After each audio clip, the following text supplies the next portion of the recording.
You know in the future he can take care of you. Yeah. Ako, dun kami nanggagaling na, I guess it comes with age din, na nare-realize namin yung mga gantong bagay. Kasi before, when we had our relationships, our past relationships, parang hindi naman kami ganun mag-isip. Like, hindi naman ganito ka-practical. I mean, practical, pero hindi talagang dibdiba na. Yung ganitong specific, di ba? Yes, specific. Kasi naisip lang namin na, you know, we're getting old and dapat, yung dinedate natin ngayon is sure tayo na pag in the future, what if kunyari mabuntis ka, like na maging mom ka, you have to leave work. So, Right.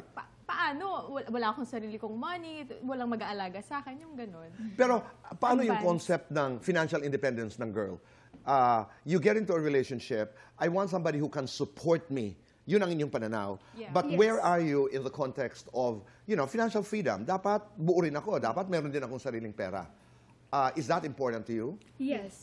Yes. Di ba? Importante din po sa akin na meron din po akong sariling pera. Kahit, alam mo yun, Tito Boy, kung iwan ka man ng magiging partner mo or hindi, alam mo, kaya mo rin sa sarili mo. Kaya, importante rin po sa amin na same level lang din po kami ng may kakayahan.